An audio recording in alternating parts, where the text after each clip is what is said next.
Hello everyone. Welcome to this section on fluid mechanics and pump, and the subject code is AA3303. Good morning. Today we are going to discuss about pumps. What is the pump? What is the purpose? Okay, it's regarding the course outcome 5. Okay, we'll just move on. So what is actually, when you consider a hydraulic system, a pump is like, so we actually, a heart itself is a pump, isn't it? Yeah, it's pumping your blood for circulation of your blood throughout your body system. Similarly, this is actually a hydraulic machine. This is very, very essential. This converts the mechanical energy into hydraulic energy, which is mainly in the form of pressure energy. Okay, how we are getting this mechanical energy? Right, mainly we do have it as here. What we have the power from electric motor. From that we have IC engines.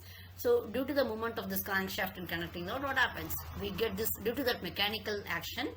The pump creates a partial vacuum at its inlet. Normally when a vacuum is being created, what will happen? The liquid try to rush over there and fill the vacuum. So this will permit the atmospheric pressure to force the fluid through the inlet line into the pump. So this is the basic principle of pumps. Okay, the pumps don't pump pressure. Instead, they produce the fluid flow. The purpose of a pump is not to bring out pressure alone. We have to produce the fluid flow. So resistance to the flow produced by the hydraulic system will determine what pressure is required. Okay, what is actually as a displacement? The displacement is the discharge of a fluid from the vessel. Okay, centrifugal force is used to produce the kinetic energy. So what's actually priming? So priming, this everyone people would have done here.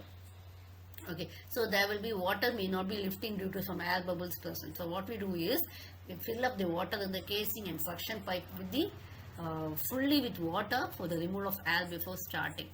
So cavitation, if the vapor pressure at the suction side of the pipe is below the vapor pressure of the liquid, what will happen? Small cavities may be formed. Okay, so these cavities, what will happen due to these cavities? These cavitations will result in the sudden drop in the efficiency and also head. So this will affect the performance of the pump. Slip actually. See, whatever machine it is, your actual performance will be differ from the theoretical discharge. That is, slip is equal to Q theoretical minus Q actual. So negative slip. Normally, if the actual discharge is more than theoretical discharge, it will be negative.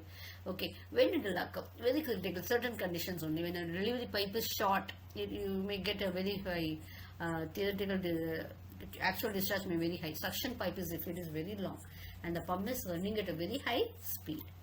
Okay, pumps, how we are going to classify pumps? Normally we classify into positive displacement pump and centrifugal pump. Reciprocating pumps, again, reciprocating and rotary pumps. In that reciprocating we have piston, plunger and diaphragm pumps, and rotary pumps we have gear, lobe, screw, cam and vane. The movement will be a positive displacement. When the centrifugal pumps, they work in a different principle.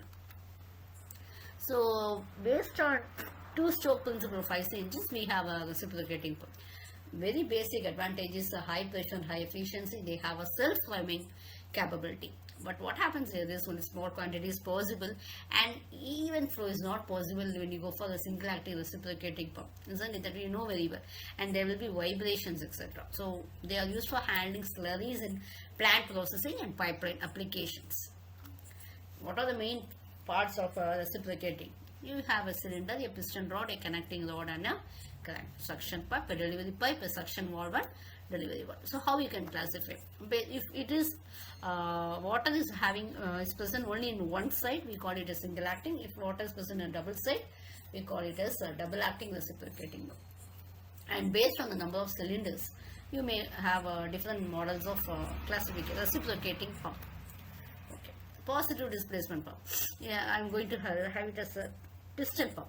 We have two valves and one stuffing box. Okay, rotating mechanism is there for the reciprocating piston. It is similar only, but it is using suction. The model will be somewhat different. That's all. The same only. Using suction to rise the liquid. Same principles. Here, the concept is a reciprocating pump. Here we are having it as piston. In another model, plunger, diaphragm. That's all. You can see that single acting reciprocating pump, and here you can see you are having a number of cylinders. Okay. Next one is a plunger pump. You'll have two ball jacks at both the sides. Okay. Low pressure on the upward side and the high pressure on the downward part. You can see with this help of your diagram. You have a stainless steel plunger.